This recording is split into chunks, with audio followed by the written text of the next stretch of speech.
Inside an empty store, Carol is trying to consume any medicine or energy drink she can find in order to try to keep her body awake while dangerous forces keep banging on a door, trying to reach her. This mess started a few days ago. On its way back to Earth, a space shuttle suddenly explodes and its pieces scatter across many states in the USA. Soon all media outlets are covering the news, saying it's a sign of alien invasion. Most people become terrified and hesitate to touch the debris, but there are still lots of opportunists that sell what they can salvage on eBay. Tucker, head of the Center for Disease Control, arrives at one of the crash sites for inspection and learns that a piece of debris is laced with a mysterious organism that has the ability to withstand enormous levels of radiation. The organism can also multiply at a rapid rate, implying that it is from another planet. On his way out, Tucker accidentally touches a small piece of debris and receives a cut on his finger, but he doesn't think much of it and leaves. Later that evening, Tucker goes home, only to find his dog growling at him before ignoring him for no reason. When he goes to bed, Tucker's body starts sweating profusely and experiences an intense cellular condensation on the face, as if something has taken over him. Meanwhile, Tucker's ex-wife Carol hears her son Oliver screaming because of a nightmare. She immediately rushes to his room to wake him up and stays with him to comfort him for the rest of the night. The next morning, Carol gets a call from Tucker asking to see his son, which is not normal for him. Carol says no and hangs up. Afterward, Carol drops Oliver at school and goes to her office, where she works as a psychiatrist. On her way there, she runs into her best friend Ben, who offers to give her a ride. Ben is a doctor, and he shares with Carol the fact that the government is hiding something serious from them, as all the researchers on the crash site have resigned. Carol is in no mood for politics and complains about Tucker instead, commenting on how he has been acting very strange lately and how he suddenly wants to see their son after being away for 4 years. As soon as she makes it to her office, Carol sees her first patient Wendy, who shares that her husband has been acting very weird lately. A few days ago, he came to their home and the dog, who usually is a good boy, started growling at him for no reason, and her husband just killed the poor creature without showing any emotion. Carol immediately realizes that something is wrong, but for now, she just prescribes a new medicine for Wendy. In the evening, Carol and her neighbor take their children out for trick-or-treating. When they approach certain house, the family dog starts barking like crazy, and the owner swears it's a good pet the rest of the time. The group tries to leave, but suddenly the dog lunges toward one of the boys and tackles him to the ground. The boy doesn't seem bothered though. In fact, he squeezes the dog's mouth with his bare hands until the owner comes to take the dog away. It's revealed the boy is wounded, but he still keeps a poker face. Afterward, the group goes to Carol's home, and while the boys share the candy, the neighbor shares that her son has been acting very strange the last few days, almost as if he has lost his emotions. Suddenly, Oliver starts screaming from another room, and when Carol rushes to him, she finds a strange piece of flesh coming out of his hand that he got from the candy. The next morning, Carol sees a terrified woman running through the streets but ignores her. She takes the strange flesh to Ben, who shares it with his scientist friend Stephen. He promises to take a look, but the testing will take a while. Meanwhile, a mysterious virus has started to spread through the country, causing lots of death every day, but nobody knows the cause. Soon an emergency meeting is held in the capital, and Tucker explains that the new virus is spreading at an unprecedented rate, so if they don't do anything about it, the country will go into recession.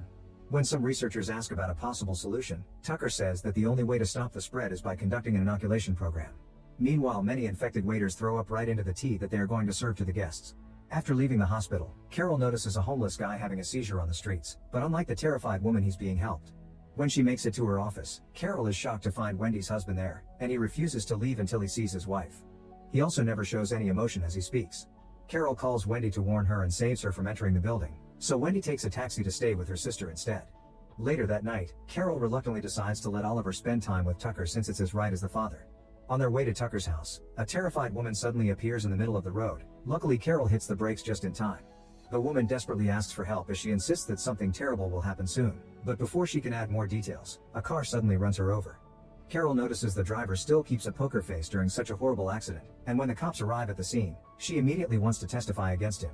However, the head cop simply tells her to go home because they have this covered, which Carol finds weird. Moments later, Carol drops Oliver at Tucker's place, noticing her ex doesn't show much emotion on his face before she leaves.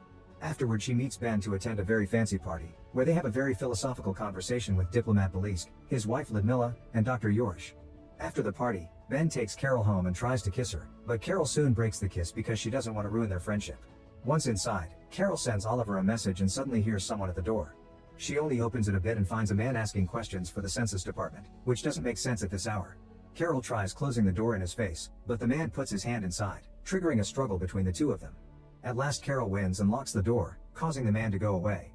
Meanwhile, Oliver gets to play with his friend Jean, who says his father is behaving weirdly, and Oliver thinks the same about his own. When he goes home, Oliver finds Tucker making a special drink for him. The next morning, Carol notices lots of people on the streets have blank stares on their faces, almost as if their soul has been taken away. When she reaches her office, she is shocked to learn that all her clients have canceled their appointments for the day. Carol tries to call Wendy, but her husband picks up, saying that everything is fine. This makes Carol think about all the things she's been seeing and realizes the virus is controlling people. When she begins Googling some information on it, she's suddenly startled by her secretary, who offers some tea. Before she can drink it, Carol gets a call from Ben, who informs her that the test results of the strange skin patch are ready. Carol immediately goes to the lab, where Stephen explains that the skin sample is made up of several molecular spores that take over the human brain during sleep and alter the genetic code, rendering a person unstable. This means that in order to prevent the deadly infection, they are forbidden from sleeping until they find a cure. At that moment, Ludmilla calls Ben to tell him that Yorish has been acting strangely. This causes the trio to immediately rush to his house, and Carol notices the long lines on the streets where people are waiting to get vaccinated against the new virus. When they make it to Yorish's, they find him in bed with his body going through a grotesque transformation. Carol tries taking a picture of him, but suddenly the monster-like man wakes up and attacks her. Ben quickly pushes Yorish away, causing him to drag his body away before vomiting a weird liquid and dying. Afterward, Carol is too worried about her son possibly being exposed to this mess and rushes to Tucker's house to pick up Oliver. When she arrives, she finds Tucker in a meeting with his associates and immediately asks about her son. Tucker says that Oliver is playing at Jean's, but Carol doesn't believe him and starts looking for Oliver around the house. At that moment, the men from the meeting surround Carol, who gets scared and tries to run, but Tucker quickly tackles her to the ground and infects her with his saliva. Fortunately, Carol manages to push him away and runs through the back door to escape. She tries asking the neighbors for help, but they're infected as well. Then she gets to her car, only to find the road blocked on every side and she ends up crashing. When she gets out of her car, she is chased by a group of infected people, so she reaches the main avenue and tries to ask for help. Everyone ignores her, so she decides to enter a subway station. Carol gets on the train and finds it full of passengers with the same vague expressions. At that moment her phone rings and she sees a message from Oliver, who asks her to save him because Tucker has hidden him somewhere. This puts Carol on the edge of a breakdown, and one of the passengers reveals he isn't infected. Everyone there is acting emotionless, so the infected people will ignore them, and he advises her to do the same. Suddenly, a group of infected people enters the wagon, so Carol and the other sane passengers run to the end of the train and close the door. The infected ones press the emergency button to make the train stop before breaking down the door to start infecting the passengers, so Carol opens the back door and jumps off the wagon, escaping by running through the tunnel until she reaches the locker room of a station. There she finds a guard's gun, and when said guard approaches her, she gets too scared and shoots him by accident. Terrified, Carol drops the gun and crosses the station, keeping a poker face to pretend to be infected. When she makes it back to the street, she watches some cops catching the uninfected citizens to force them to take the vaccine, which is actually Tucker's trick to pass the virus to everyone. At that moment, an uninfected cop notices the sweat on Carol's face and tells her to go away quickly because the sweat will give her away. Carol starts walking away and bumps into her neighbor, who offers the shot to her. Luckily, Carol's acting convinces her that she's already gotten the vaccine. Afterward, Carol goes to Tucker's house, only to find it empty.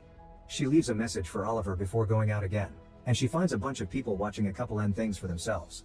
Carol makes sure not to react and keeps going until she reaches the Belisque mansion, where Ben and Stephen are still conducting some tests. After a bit of discussion, Ben decides to help Carol find her son while Stephen and his assistant prepare to travel to Fort Detrick in Maryland to find a cure for the virus. They also decide to stay awake, fearing that they might have been infected if they fall asleep. At that moment, Belisque comes back and Ludmilla receives him with a hug, but Belisque is infected and worried about potential intruders, so he lets a bunch of guards get inside. Luckily, Carol and the others see this on the security cameras and escape through the back door.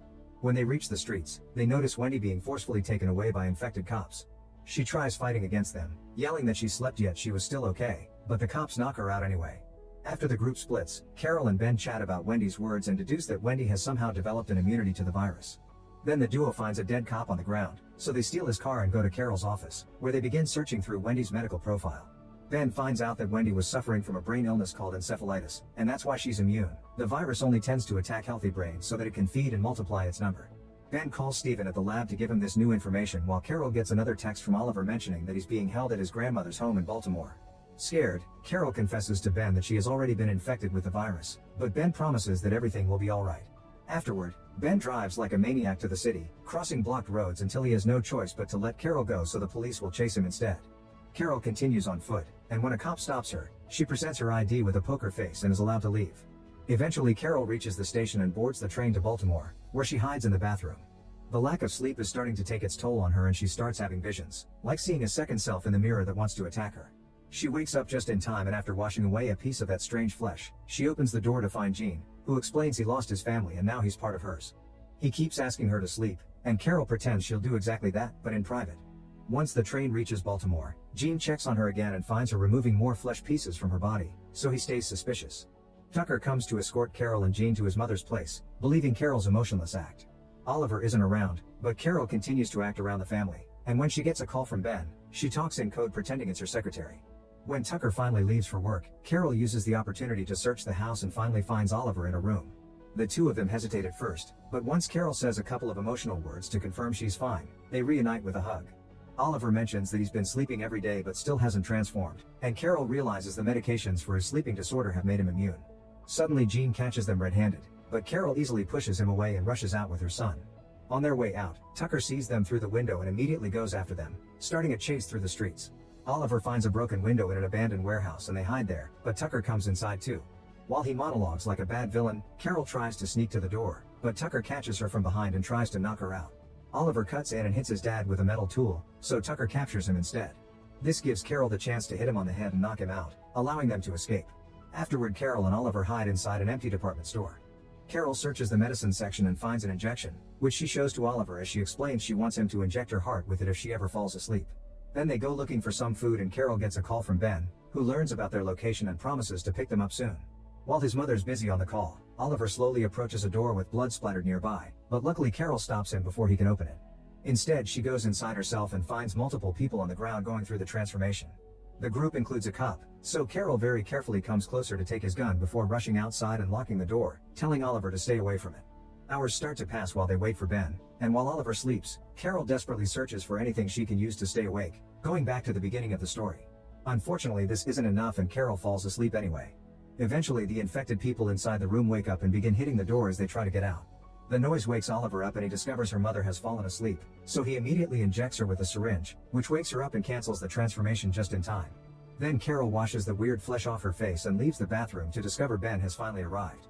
She rushes to hug him, only to realize he's been infected too. Carol backs away as Ben invites Carol to join the new society that will have no crime, hate, or discrimination. A terrified Carol points her gun at him, but Ben still opens the door and lets out all of the other infected people before mentioning that they hate immunity as he points at Oliver. The group tries to capture the child, so Carol begins shooting quickly, killing them one by one. However, she can't bring herself to kill Ben, so she just shoots him in the leg and runs away with Oliver. Outside, they take Ben's car to escape. While Carol drives like crazy, she gets a call from Steven, who gives her an address where a helicopter will be waiting for them. When she reaches the main street, she finds herself surrounded by cars and she crashes, causing her to lose consciousness. Lots of infected people now surround the car and Oliver locks the doors before shaking Carol until she wakes up. A man manages to break a window, but before he can infect them, Carol speeds up and pushes the people away to escape. There are still a few crazy ones hanging on the roof of the car, so Carol drives like a maniac and hits things on purpose to make them fall. There are also police cars hitting hers until they make her crash, sending the last few attackers flying against a shop window. Luckily, the car is fine and Carol keeps driving while getting directions from Steven through the phone. An affected man throws a Molotov bomb at her car, but Carol still drives with the vehicle on fire, not stopping until they make it to the parking lot of the right building. The car crashes against a pillar, so Carol and Oliver go out and run to the elevator, where they're almost reached by the enemy. They hit them and push them away, allowing for the doors to close. The duo finally makes it to the roof, where Steven and his army buddies rescue them in a helicopter. Sometime later, scientists outside the USA have finally created a vaccine, and thanks to it the alien virus has been eradicated from the entire world, allowing life to be normal again. As the main scientist behind the vaccine, Steven explains to the press that the vaccinated people will have no memories of the earlier events.